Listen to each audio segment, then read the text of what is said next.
The people of January 6th were treated very unfairly, and they were there to complain, not through me, they were there to complain about an election. And, you know, it's very interesting. The biggest crowd I've ever spoken to, and I said peacefully and patriotically, which nobody wants to say, but I said peacefully and patriotically. The biggest crowd I've ever spoken to, and you've seen, Maggie, I was at the mall, I was at the Washington Monument, I was at the whole thing. I had crowds, I don't know who's ever had a bigger crowd than I have, but I had it many times. The biggest crowd I've ever spoken before was that day, and I'll tell you, it's very hard to find a picture of that crowd. You see the picture of a small number of people relatively going to the Capitol, but you never see the picture of the crowd. The biggest crowd I've ever spoken, I've spoken to the biggest crowds. Nobody's spoken to crowds bigger than me. If you look at Martin Luther King, when he did his speech, his great speech, and you look at ours, same real estate, same everything, same number of people, if not, we had more. And they said he had 1 million people, but I had 25,000 people. But when you look at the exact same picture, and everything's the same because it was the fountains, the whole thing, all the way back to from Lincoln to Washington, and you look at it, and you look at the picture of his crowd, my crowd, we actually had more people. Did Donald Trump just brag that his January 6th insurrection crowd was bigger than Martin Luther King Jr.'s I Have a Dream speech crowd? I'm sorry, what? Like, bragging about the crowd size of a mob that would ultimately storm the U.S. Capitol to overthrow the U.S. government is already disqualifying enough. But to then suggest that that crowd is bigger and better than Martin Luther King Jr.'s crowd about all men being created equal, the same speech at which he was assassinated fighting for civil rights, like, I'm sorry, but Donald Trump has actually lost his mind. In fact, he didn't even stop there. He continued on this rant about crowd size because this guy is fueled solely by his own security and his fragile ego. Listen.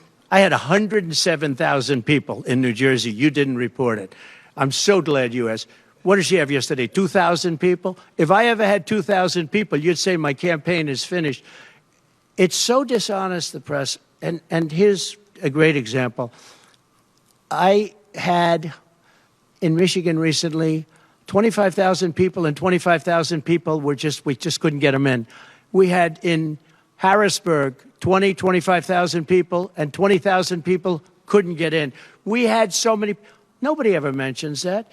When she gets 1,500 people, and I saw it yesterday on ABC, where they said, oh, the crowd was so big.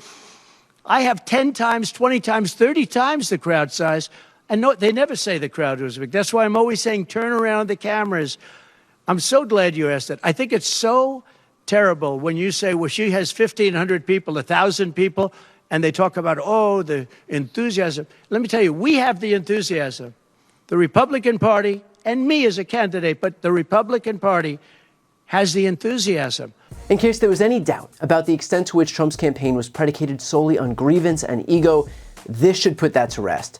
In fact, he started on this bit even before the press conference itself actually started. This morning, he took to Truth Social and wrote, if Kamala has 1,000 people at a rally, the press goes crazy and talks about how big it was. And she pays for her crowd. When I have a rally and 100,000 people show up, the fake news doesn't talk about it. They refuse to mention crowd size. The fake news is the enemy of the people. The extent to which Kamala Harris and Tim Walz have Trump's number cannot be overstated. They know that by holding rallies in the same venues, only with more attendees, more energy, more enthusiasm, that is absolutely killing Donald Trump. And the campaign hasn't let off the gas for a second. Kamala's campaign took to Twitter today, posting this picture, a direct side-by-side of a Trump rally and a Harris rally in the same exact venue. Only, small difference, see that top section at the Trump rally? Yeah, that's completely empty. And yet in the Harris rally, completely full. Again, same venue, apples to apples comparison, and yet Trump can't fill the seats. Trump could lose his son Eric, and that still wouldn't hurt him as much as the fact that his precious crowds aren't showing up for him anymore. And by the way, it's becoming more and more obvious. Look at the energy, for example, between Kamala's rallies